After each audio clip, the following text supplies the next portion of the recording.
All right. Hello, everyone, and welcome to to Mark's course. I'm just saying hello to everyone and introducing Mark and slicing through the veil of the ego. So good to be here with you, Mark. Yeah, I'm excited. It's been a long time of building this course. It's kind of started out as a concept that I've been working with for a long time, and now it's finally turned into like a full thing that we can offer. Yeah. Yeah. This is, I mean, I remember when you came to the farm and you told me, I think I shared this in the masterclass already, but that you told me like, I just tell me anything that you see that I need to do. And I think I asked you like, what about your ego? And like, don't mind the ego. I just want to grow. It's like you've had this kind of great relationship, I have to say, with the ego. I mean, we're going to dive in a little bit about what the ego is and all of that, but let's talk a little bit about you. Well, I like this phrase Mark. that you said, make your ego your amigo. Yeah, no, the t-shirt, I saw a t-shirt once that said, your ego is not your amigo. That's what it was. I thought that was very funny. So who are you, Mark? Introduce yourself, please. Well, I am previously a 20-year educator who's recently shifted into doing in healing arts practitioner, TRE, EFT, breath work, sword fighting, working with people. So it's still in the realm of education, but it's much more trauma informed and body work informed, helping people to rediscover their purpose and authenticity. And through doing all of that, those same things for myself, I've kind of discovered this niche where I can help people work through their ego, help people work through limiting beliefs about themselves. And this course is where those two things really kind of come together. Yeah. And you're also the one of us who are specializing a little bit more on the masculine and the masculine energy. I mean, Simba works, he's like bilingual with with the energies, but so I work a little bit more with the feminine, and you're the counterpart and taking a little bit of a stronger grip on the masculine. So how do you feel like this fits in? Is it true that men has stronger egos than women? Well, I think that that's a stereotype, but stereotypes come from somewhere. You know, there's some truth to that. So I would say that everyone has an ego, but men tend to identify with that ego a little bit more, and kind of that ego becomes a little bit solidified. So we got to break out the chisels and the hammers and like the power drill and all kinds Power of grid. that that reference tells me that there is a difference. Yeah, yeah. Because I haven't heard any power drills come out with when we work with the egos with the women. Yeah. So it's more likely that men need that level of work. Yeah, but I mean, it's we're going to dive in a little bit more and talk a little bit more about the ego and your philosophy around it and how you view it. And but what's before we start, let's talk a little bit about the course in itself. So it's a 10 episodes during 5 weeks. So it's the recording schedules are Wednesdays and Fridays, 2:30 Bangkok time. Right. And there's no problem if you can't watch live. The replay will be available after. So it's more if you think it's fun to watch us live, then you can join in. And if you have any questions, please write them in the chat box. So you, the viewers will stay anonymous. So you can write anything that you want, and please ask if you have any questions. You can also send us questions between the sessions, and we can bring them up. And Mark is going to talk a little bit about the setup and everything, but we're going to do some somatic work on the 9 thieves. So I am your guest in this journey. So I have the luxury to get some ego work. Don't have much ego, so probably do. Maybe that was the ego talking. We'll find out. Yes, I'm your guinea pig. It's going to be great. So share a little bit about what the structure is for the different sessions, because all of the sessions will look similar, but we're going through the different topics. Yeah, so I've come up with this list of 9, what I call the thieves of emotional sovereignty. And so each session, we're going to go through one of those. And so since there's 9, that gives us 9 sessions. The final 10th session will kind of be a wrap-up session. And also, any questions that people have, we might be able to go deeper into one of those topics. But the 9 thieves are kind of a broad statement. And inside of each thief, there could be layers and layers and layers of deeper subtopics. And so we're kind of brushing the surface with the broad stroke of the topic during these 9 sessions that we're going to have together. Yep. All right. Let's dive right in. Okay. So yeah, let's start with the overview of the ego. Let's start a little bit about the general before we start digging into the 9 thieves. So it feels like in the self-help world or in the personal development sphere and trauma and self-healing and all of that, there's a lot of discussions about the ego and that, oh, I need to remove the ego and the ego death, and that the ego is not your amigo. It's like villainized. The Right. ego, that it's a very bad thing. Yeah. So what do you have to say about that? Well, even one of my favorite authors, Ryan Holiday, he had a book come out a couple of years ago that says ego is the enemy. Sold millions of copies. And I read that book, as a fan of his work. And that was probably one of the things that really caused me to really start to look at the like psychological blueprint of what the ego is and what it really means. And I found that there's kind of 2 different camps of people who talk about the ego. And there's the one camp that villainizes the ego, and that typically kind of stems from the work of Sigmund Freud, the famous Swiss psychologist who says that everything is about your mother. So the ego is also from the mother? Absolutely, yeah. According to Freud. Oh, blaming the women. Yeah. Well, yeah. So there's layers of issues with this line of thinking, but yeah. The way that Freud describes the ego is that he describes it as kind of like a selfish mechanism. Yeah. And so the term egoic and egoism, egotistical, all relates to selfishness and being selfish. So if we use the term like ego death or getting rid of your ego, that's probably referring to the selfish aspect. So it's not a bad thing to get rid of the selfishness that you have. So using that term to describe that works in one sense. But the way that we're going to look at ego for this course comes from Carl Jung's definition of the ego.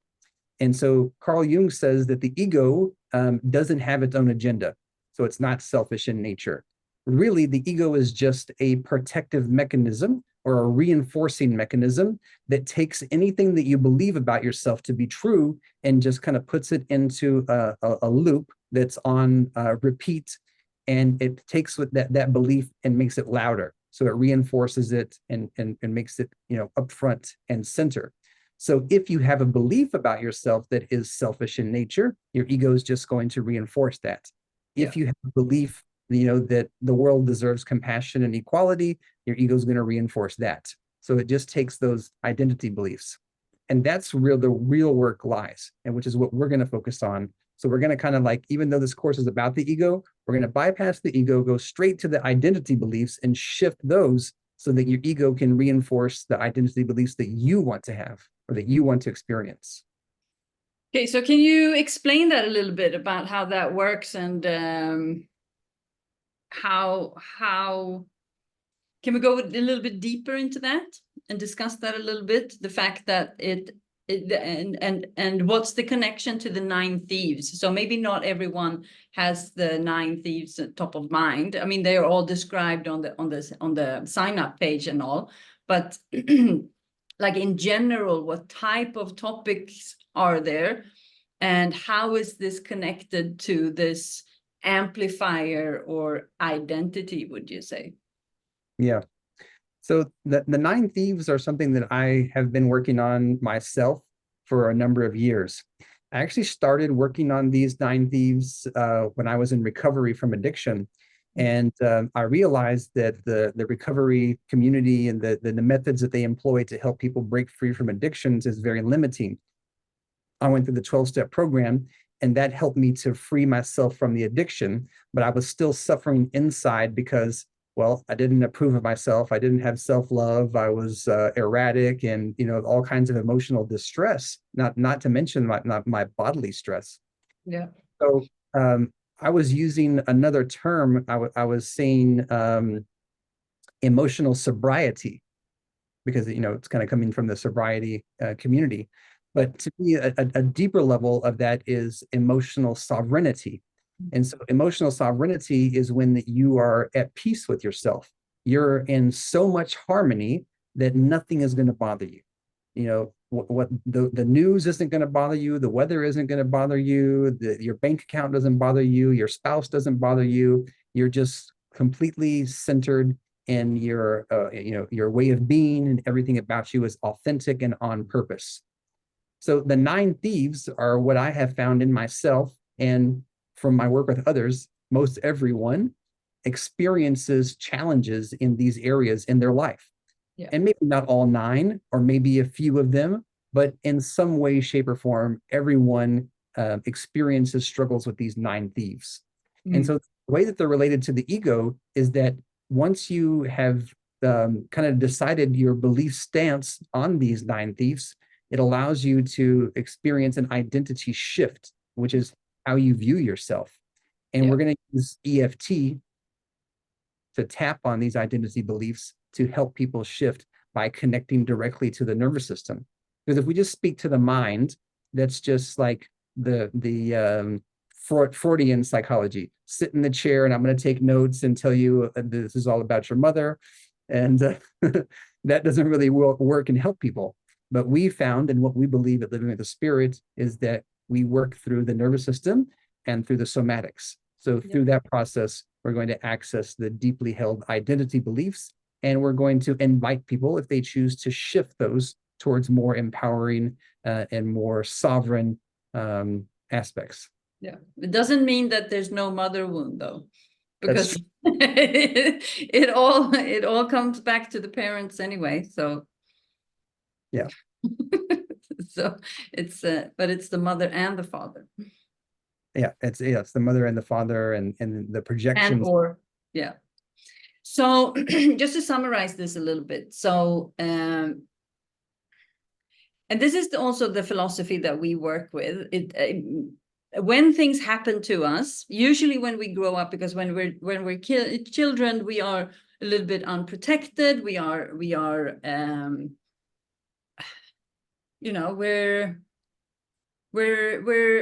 innocent still, so we're more easily harmed. And with the society that we live in right now it's not very difficult to find people who had a traumatic experience growing up, and it doesn't have to be that severe. It can be so many things. Just existing is kind of stressful. And then you add on the today's social construct, and then we have a situation. So we all develop different protective mechanisms. So ego is just one of those protective mechanisms that can show up because of something else. And that's where you bring in, that there's something else already going on, and then the ego becomes an amplifier for that. And it's there to protect us, to feel pain, and that's when people have very, very strong egos, they also have a lot of hurt. So it's you know, we can society can still shame people, you know, because they have strong egos, but what in reality is just, you know, our brothers and sisters who are not feeling very well. So it's Right. about addressing it with a compassion, and that's where it doesn't really work with this your ego is not your amigo kind of, you know, you try to bully it out, you know, because first of all, it doesn't work because it's a mechanism that is built in the human functionality. It's like how we are designed. Right. It's just how is it used, and what is triggered in the person. So what we're doing here is to, as you said, we bypass the ego and go under the most common reasons why we have developed that strong ego in the first place. Right. All right, let's dive right in. Yeah. So So what's the the topic first? is wanting approval from others Mhm. and the different layers of wanting approval. So wanting approval is kind of a broad topic, but just to kind of shed some examples of how that might show up in, you know, ways that are probably obvious and ways that aren't so obvious. If we go back to our childhood, who is it that we want approval from? Mom. I had to say mom now when you Right. no, but it's our parents first, or people in our closest surroundings, whoever is not giving us approval, we want the approval. That's right. Yeah, whoever's not giving it. Yeah. But typically that's, you know, parents first and foremost, because that's your closest bond as a Yeah. child. Siblings. And then when you go to school, then it becomes teacher, principals, coaches, and peers. Peers, I would say. Yeah. And the older you get, the more different types of approval that you start to seek. So there's approval for your grades. There's approval for your behavior. There's approval for your body. You know, am I the kind of person that's that other people of the opposite sex would find attractive? Am I good enough to be on the basketball team? All of these things start to happen. My And whole childhood is just I was like, I don't really seek approval, and then you start talking, I was like, okay, yeah, yeah, this so is good. there's really a lot of layers to this approval seeking. And you know, we kind of sometimes as adults have this idea of like, I'm good enough, I don't need anyone else to approve of what I'm going to do. But you know, underneath that, there's still these smaller aspects of wanting approval. I mean, I want approval from my partner, I want approval from my colleagues, I want approval from the people that I work with, I want approval from the people who click likes on my social media videos. You know, there's still these different layers of wanting approval. And it's so embedded in the human psychology that even if you're just walking down the street and someone walks past you, there's that moment where you meet eyes and you get this feeling from someone else of whether they approve of you or not. If they approve of you, it's a calm, clear energy. If they don't approve of you, there's like a you know, a stink eye. You're like, oh, fuck you, you know, like, so it's so deep that it kind of like comes into contact with every person. And then, you know, I also like cats and dogs and animals. And so when I meet a new animal, I'm also like, well, oh, if it likes me, you know, come and hug me. And so I mean, like, so when I really look at my life, I kind of like, I'm wanting approval everywhere all the time. Yeah, it's super interesting this because I mean, the reason why I'm here and Mark is not doing this alone, because he's the one really working with this, is because I am the counterpart, I am the guest, I am your client, and because I haven't done these specific things. I mean, I've done 10 years of heavy, deep transformational work, but I haven't done this kind. Yeah. So this is super interesting, and I'm not the sentimental type in that sense.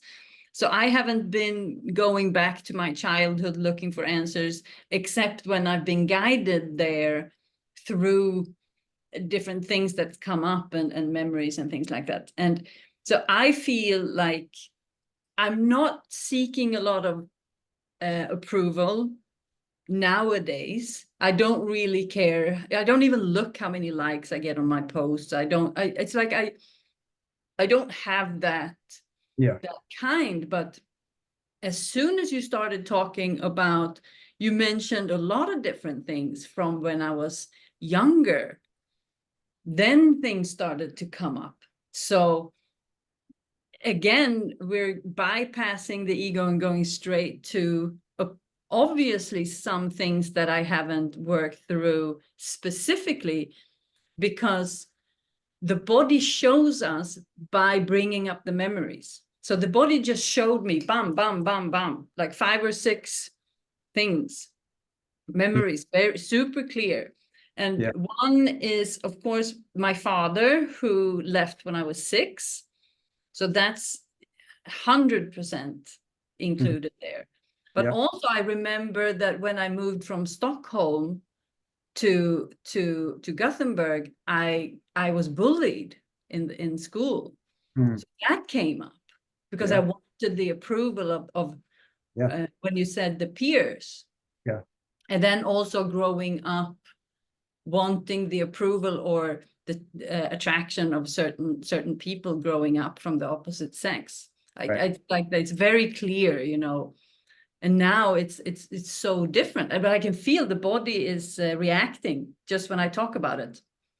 So this is going to be super interesting. So we're here to share very openly and because I have no attachment to it anymore. I have no ego. Is that? But I prefer to say attachment. What would you say is the difference to that? Well, it depends on what definition of ego you're using. If we use Carl Jung's version, which are the one I prefer, everyone has the ego. We don't get rid of it. The ego is just this mechanism. So what we're talking about are your identity beliefs. So you have identity beliefs that are closely or not closely related to the approval from others and how that affects you. When we look at approval seeking, in itself, it's actually not a bad thing. Sometimes approval seeking is a fuel for us to move forward or to have momentum or to do things in our life. The problem comes whenever we use approval seeking to give our self-worth. So I'm only good enough if I get this approval. My life is only purposeful if I have this sort of. If you look outside for the approval instead of inside. But I mean, all of these things that we talk, I mean, the body and the human body and the human mechanism, there's so many, every aspect of us has a function, has a functionality. But it's when we experience trauma or stress, the body kind of gets aligned. What's it called? Misaligned. What do you call it? I say out of harmony. Out of harmony. Yeah, that's a great word.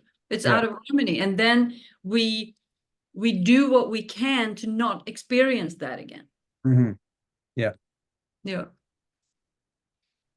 So I think, just bringing up the topic of the different forms of approval, everyone who's watching starts to kind of take note. I mean, we're all similar and we come from the same fabric of society that puts these projections onto us. And so a deeper aspect of what we're really doing with these 9 thieves is we're kind of taking the psychological matrix encoding that's been impressed upon us from childhood, and we're cutting through that.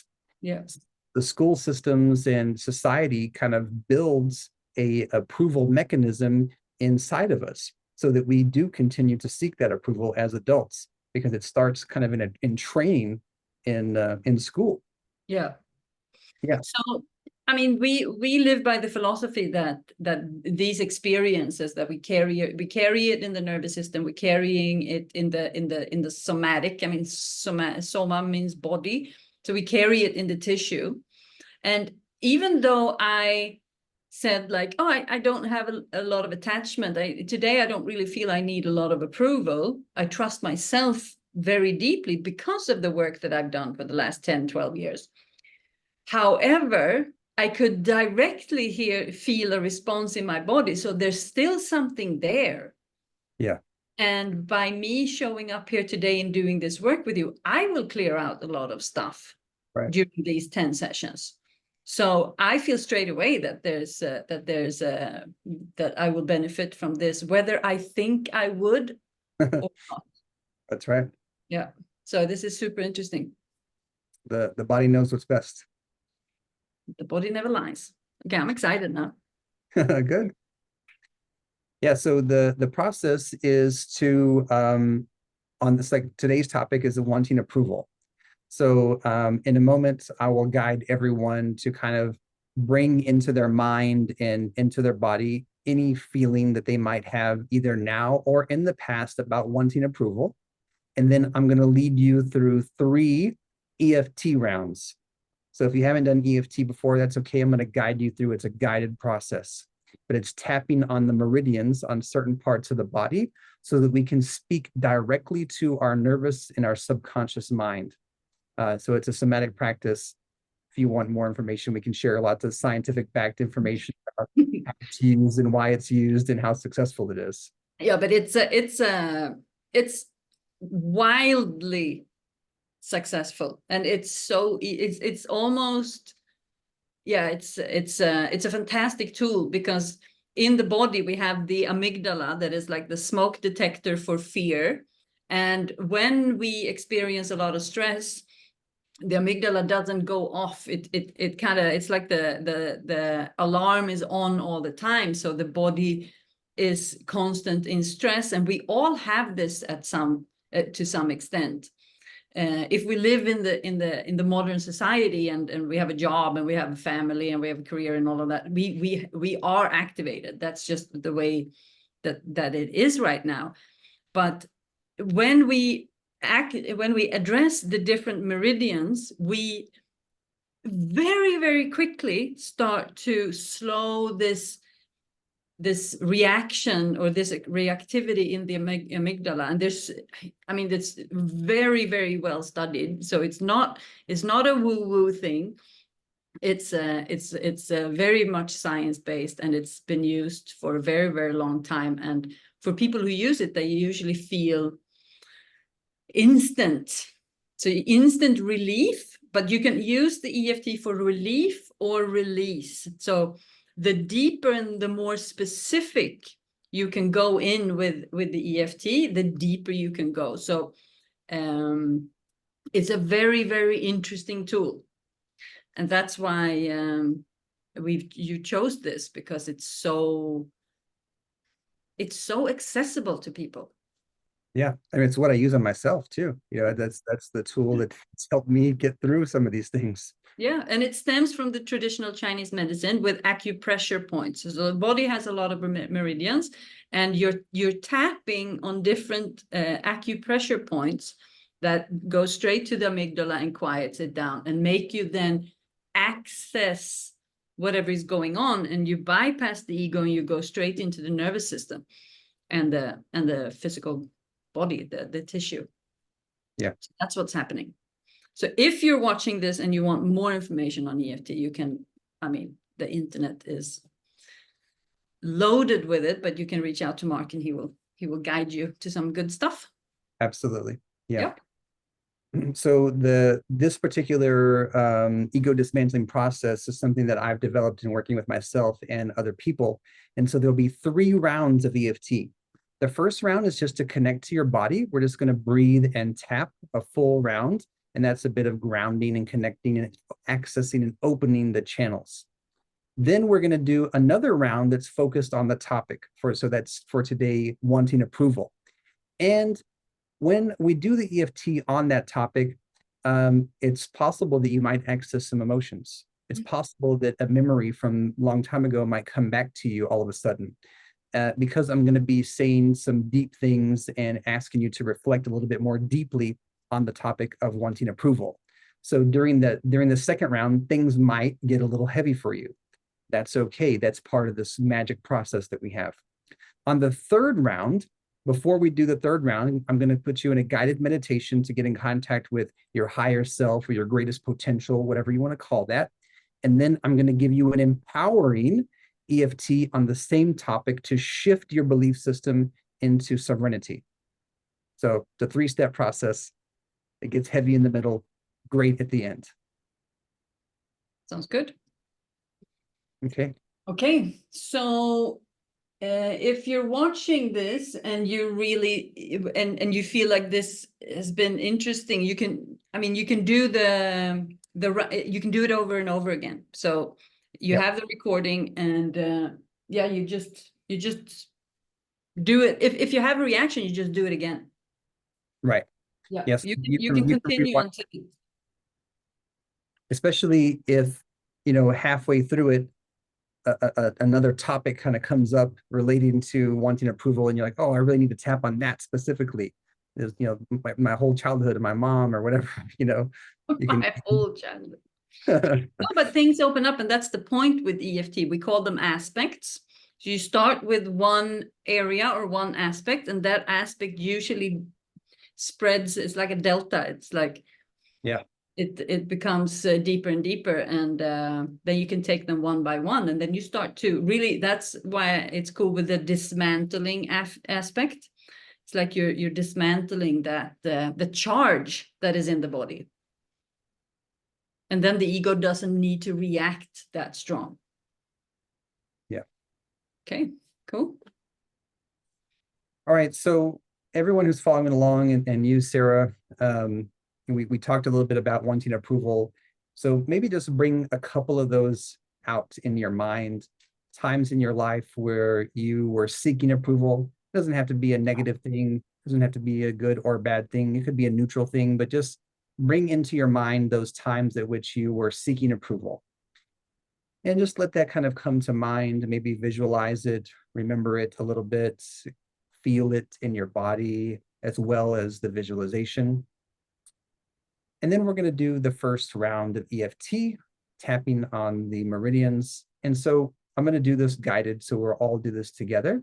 So I want everyone to just take 2 deep breaths with your hands rested in your lap. And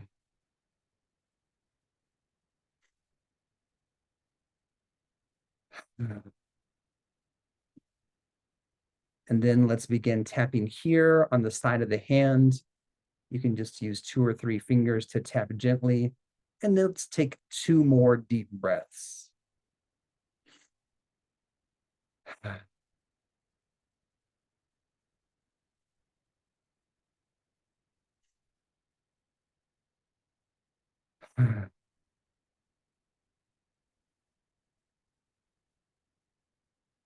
Come to the inner eye.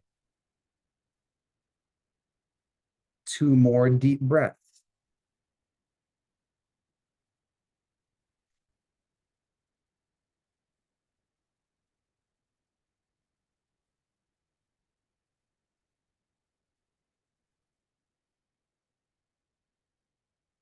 Now come to the outside of the eye. 2 deep breaths.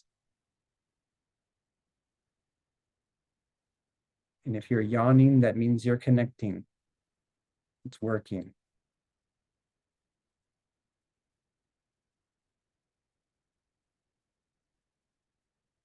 Okay, and now we come under the eye.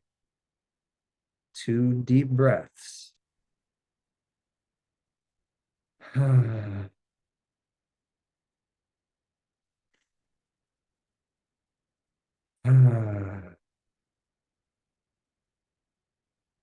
Under the nose. 2 deep breaths.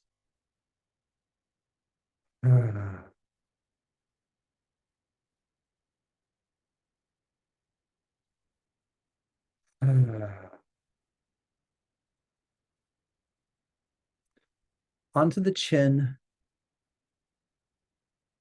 2 more deep breaths.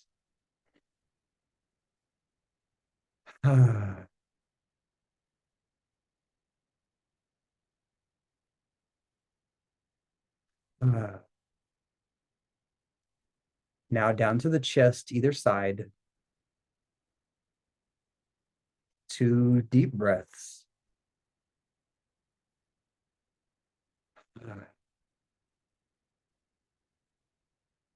Lots of yawns in the room. Very good.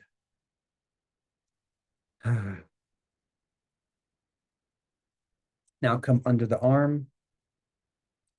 2 deep breaths.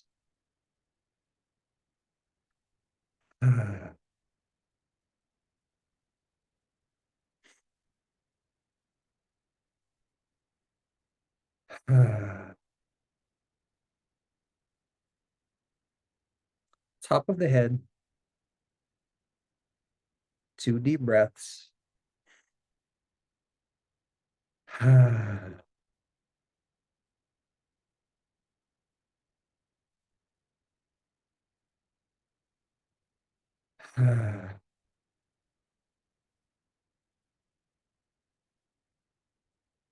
And now let's come back to the hand.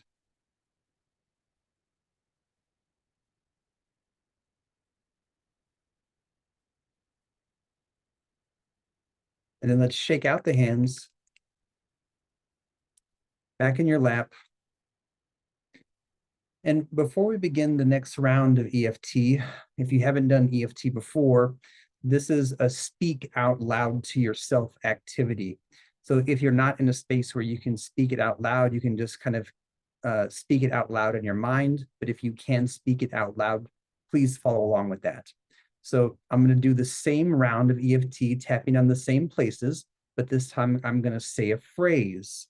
And then after I say the phrase, you repeat that phrase out loud to yourself, and we'll move along at a pace so that you have time to repeat the phrase.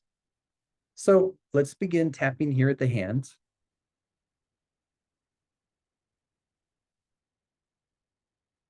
All of this approval seeking.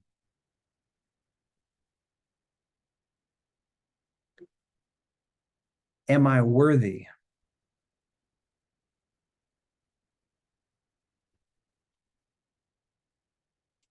Come to the inside of the eye. All of this approval seeking.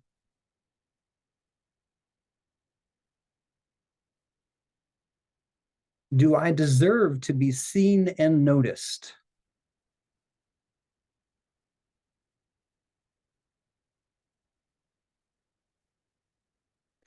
Let's come now to the outer eye. All of this approval seeking.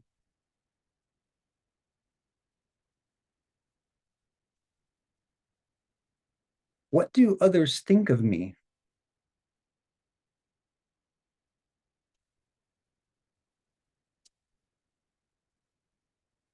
Let's come under the eye.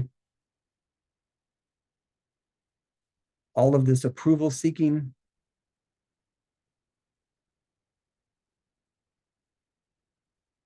What do my parents think of me?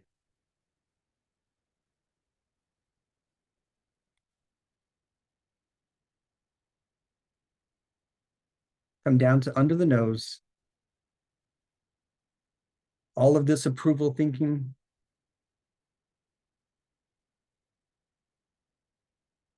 Do I even approve of myself?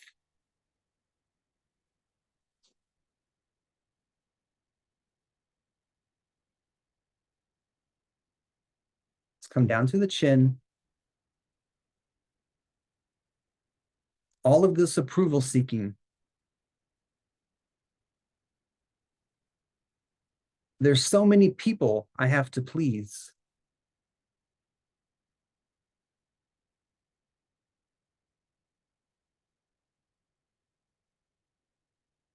Let's come down to the chest. All of this approval seeking. Today, I choose to look at this behavior.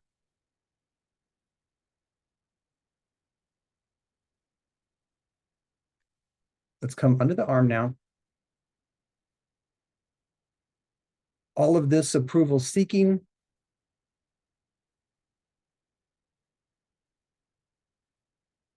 Today, I choose to listen to its roots.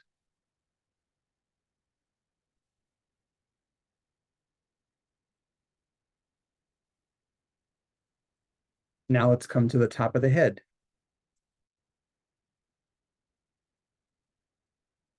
All of this approval seeking,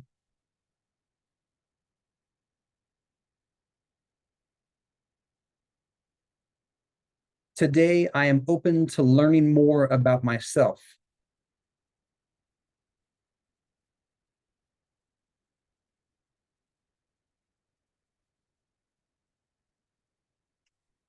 And then we come back to the hands.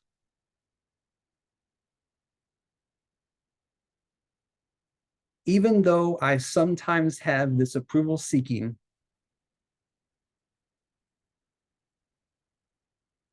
I love and accept myself anyway.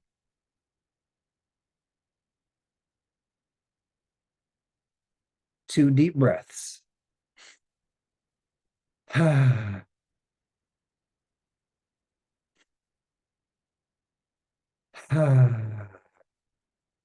Shake out the hands. Rest the hands down in your palms.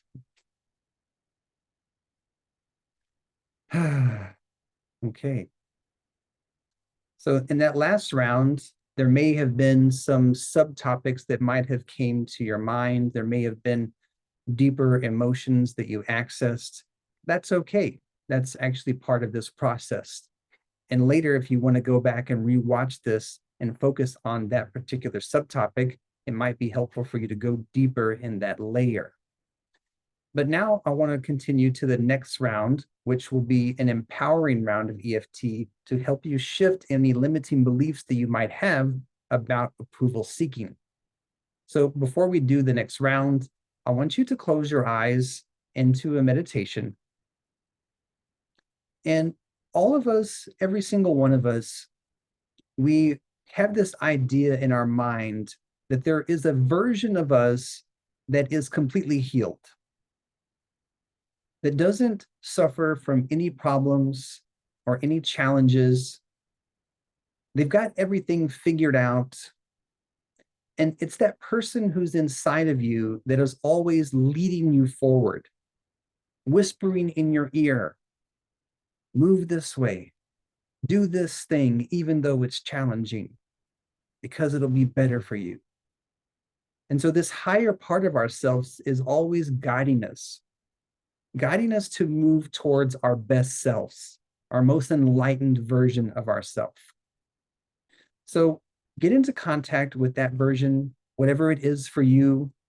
If it's you with a trident riding a unicorn, or if it's you on top of a mountain, or if it's just a beam of light giving you this inspiration to move forward in your life, whatever that is, just really come into contact with that visualization and also that feeling that you have in your body when you feel that.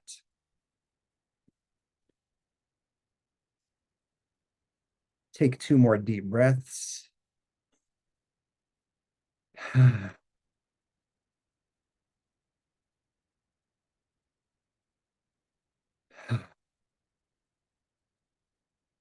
And then let's begin tapping again at the hand.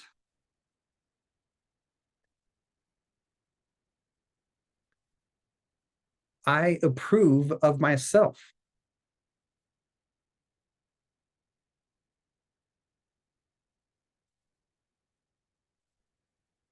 I trust myself. Let's come to the inside of the eye. I approve of myself.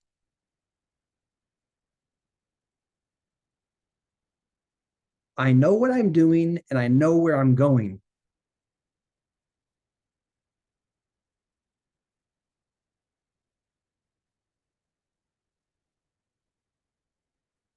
Come to the outside of the eye. I approve of myself.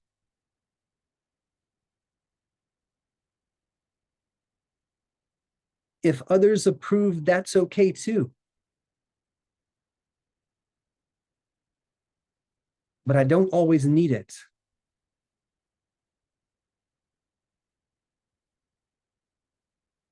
Under the eye. I approve of myself. I forge my own destiny.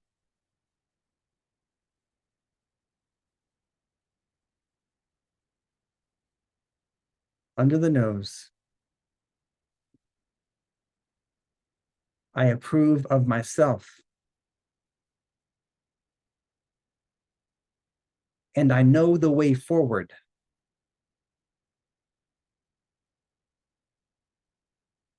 Down to the chin. I approve of myself. And I have trust in myself.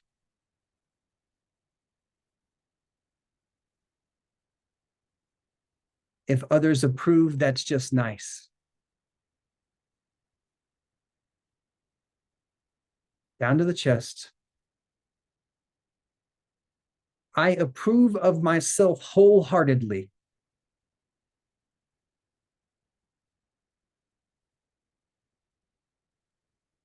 I know where I'm going.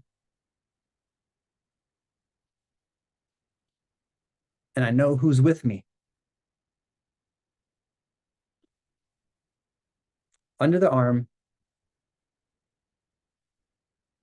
I approve of myself. I trust myself. I honor myself. Top of the head. I approve of myself. I trust myself. I honor myself.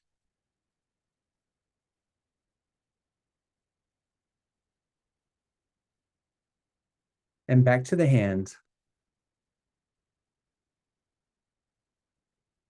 Even if sometimes I still seek approval,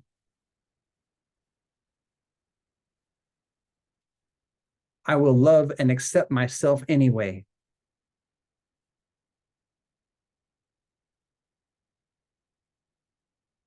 Two deep breaths.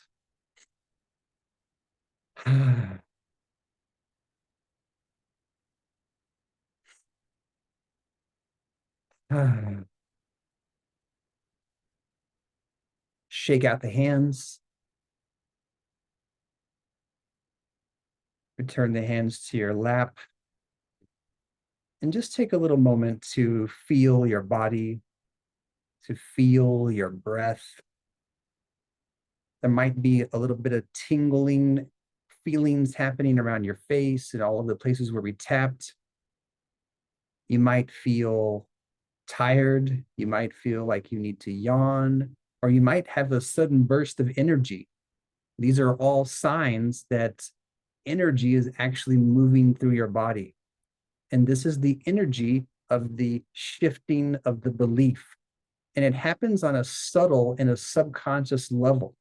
So sometimes even if you're saying something out loud while tapping it and your mind doesn't quite believe it, the act of tapping and the act of saying it out loud goes to a deeper aspect than your mind is able to access. So it's like we're installing a new program in your nervous system.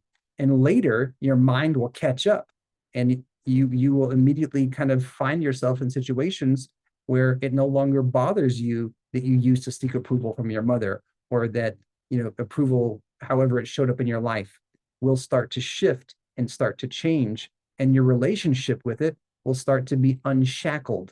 So it moves you more towards emotional sovereignty, so that you no longer feel the need to have approval for what you do or what you've done in the past. So if you found this useful, I highly recommend that you do the replay and pick a different topic in your mind that you've been seeking approval for, and do that process over and over again until you feel like it's gone or that it's greatly reduced. Sarah, how are you? Yeah, I feel good. I feel that is very useful. I mean, so the ways that you notice that things are happening in the body is what you said, like yawning, burping, digestion starts again. You can get tired, you can get energized, like things starts to shift. And also you can have memories coming up or emotions coming up. So what I had was just so many memories, and it was mainly from a certain age, like my 20 somethings. It was very interesting to see what was kind of flashing by, but that's, you know, having the memories and just allowing them to, you treat it like it's a movie. You just observe them and you just allow them to pass by. That is the body releasing the energetics around the memories. So having the memories come up is how you know that the body is releasing the energetics that are connected to those memories or that time in your life, or, you know, it could be a certain time in your life when you had certain behaviors or things like that. Yeah. So I had a lot of that. That you have the early 20 period. Carl Jung describes the like around 25 and under, you know, from birth to age 25, it's called the impressionable period. So everything that happens to you leaves an impression psychologically in your nervous system and in your body, and that will go with you for the rest of your life if you allow it. So you actually have to do stuff like what we're doing today if you want to shift those impressions that got to you from early childhood and into your mid 20s. Yeah. That makes so much sense, because I was reflecting on that.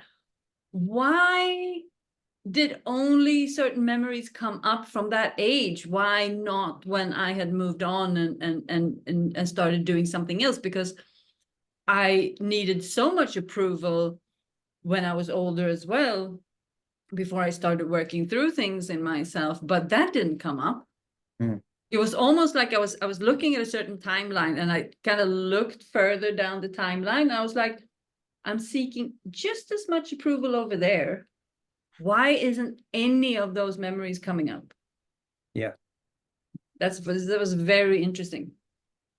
Yeah.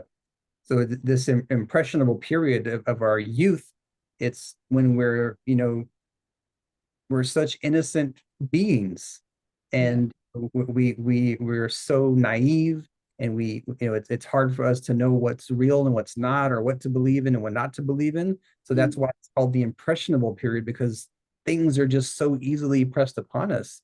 Then we spend a lifetime trying to untangle it. I mean, that's just so true. Because I joked a little bit in the beginning, and like, yeah, my father left the family when I was 6. And I mean, it's different between being in someone's life still and leaving and not be there very much, and then the approval that I was seeking from that. I mean, it's just so obvious, and I've worked through so much with the masculine and the trust in the masculine, and well, the mistrust in the masculine, and my idea that, you know, about the masculine and things like that. And I could really see that the approval, that was what my approval has been centered around. Yeah. And it's so interesting, because I don't have that anymore. But I still have unresolved memories coming up, even though I had resolved it. So for me, there's 2 different ways. You could either try to just fix the symptom. Okay, I understand now that I was wrong about the masculine. I have a different relationship with the masculine today. So then I don't need to work with that, because problem solved, I fixed it, I can move on and you know, blame someone else. You know, the next, you know. But for me, when I do this and I understand that I have more things coming up, the first thing that comes up for me is like, great, because all of these memories and entanglements is costing the body energy. So the more things that I can clear, the lighter and easier it will be for myself, because the less things I have that has entanglements, the less reactive I will become. Right. And that's where the ego comes in, because the ego is very reactive. And what you want, and what you talked about was like, in this perfect world when your bank account is not affecting you, the weather is not affecting you, your spouse is not affecting you, the traffic is not affecting you, you know. All of that is possible because we can work through the entanglements with it. We can work through. It's like there's a spark, and you can remove that spark, then nothing really happens. Of course, if you know, push someone, you know, hard enough, then of course they will react, but that's not the point. You know, we still have that mechanism inside of us to protect ourselves if someone is too intense. So, but that's not what it's about. It's about having all of these strong reactions to your surrounding that costs us so much energy. So every single EFT round you can make will resolve something in the body, because it's instant. It's absolutely instant. Yeah. You can go so deep with this. In private sessions, you know, you can just go deeper and deeper and deeper, and you don't stop. And it's like you dig and dig and dig. And it's like you're digging, and then you take the root and you pull it up, and then there's just no reaction left. That's right. You might need to do certain aspects, might need to have more, but it's like it's very interesting. Yeah. So the homework for everyone is to really focus in on the approval seeking. So you know, start to just write down all of the ways in which approval seeking affects you. And a great place to start, mom and dad. So, I mean, everyone has a mom and dad, so that's a great place to start. And also look at, you know, like in Sarah's example, where her father wasn't around, what usually happens in that scenario is that you take that approval seeking and you place it somewhere else. So maybe you place it in boyfriends, or you place it in any number of different things. Yeah. So then you have to follow that trail down to where it ends. And so it's this process is about finding all of those little areas in which the approval seeking is still there. And then to get all those, there's still one left. And all of the 9 thieves will have this aspect to them. But it's the how do you sit with yourself when you die? You're on your deathbed. Do you approve of your life? Does the creator going to open you like the gates with open arms and approve of your existence in this reality?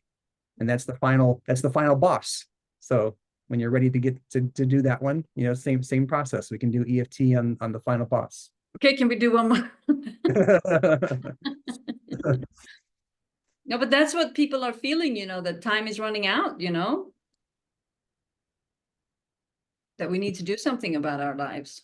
And yeah, when you can live your life so free that none of these things bother you anymore, that it's so empowering and so much freedom, and you know, it's what the human organism is meant to experience. We're not meant to have all these impressions and all these traumas and you know, poor reactions. We're meant to be emotionally sovereign. Yeah. So there's a reason why we're not going too deep. And as people noticed, I was muted. So I spoke my own phrases.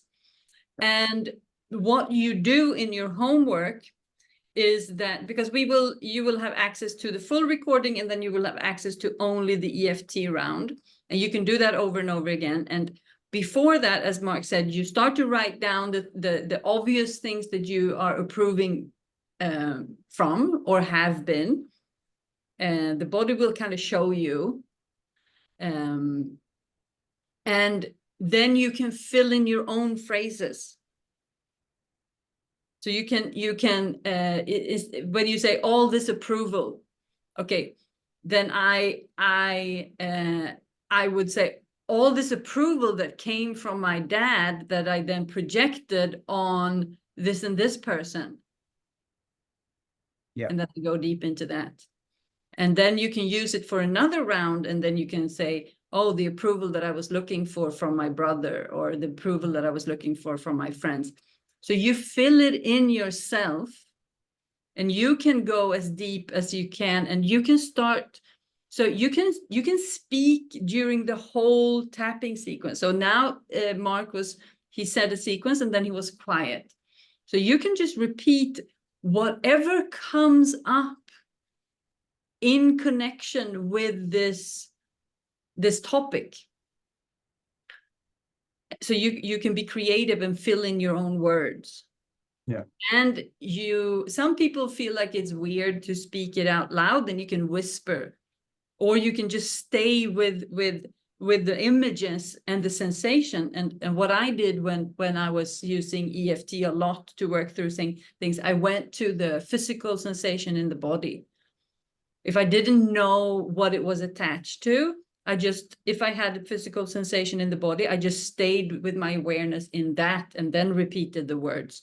So you can experiment a little bit depending on if you're a beginning or if you have if you're a beginner, if you've done it a couple of times. So over the weeks, you will get more creative and you will get more comfortable using this over the weeks. So after the 10 sessions, you will have a different experience especially if you haven't done it before.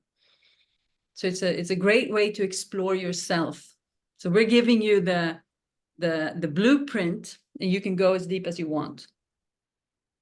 Yeah, and now that people kind of have a better understanding of the formula for the session, you can even take a look at the second thief and come to the session with some of those topics already ruminating in your mind, and then we'll deeper on those. Yeah. And what's the next topic then? I don't have it. Judging others and ourselves. Oh no. No one does that. Like of judging in general, judging. That one is huge. The one person, that's the judgment is huge. I would say that's one of the bigger ones. They're all pretty big. Yeah. When you really, start to look at them, especially when we talk about the history of your life, it may not be something you're doing now, like you had your experience today, Sarah, but then we go back and look at how it's affected you or ways that it's shown up that might be unresolved in your nervous system, in your body or your mind. Yeah, it's so interesting. Self-mastery, self-exploration, bring on the curiosity hat or the detective hat and the fake mustache, and start looking for your things. I see someone shaking their head.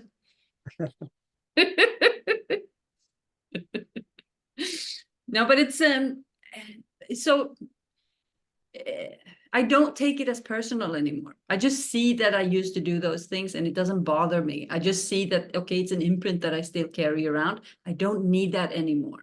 I can let that go. I can go into it and I can look at like, wow, I was so young. Wow, I did those things and I did those things. And I remember when I was a little bit lost in my 20s, I just didn't understand. How can I be this lost? What's going on? Nothing really happened. And now I understand, like, well, maybe it did. Yeah. So I can just have love and compassion for myself and just, it's all good. It's all good. It's all good. It's all or forgiven, but apparently not forgotten. Yeah. Well, thank you for participating and thanks everyone for joining. I'm going to go ahead and stop the recording for now.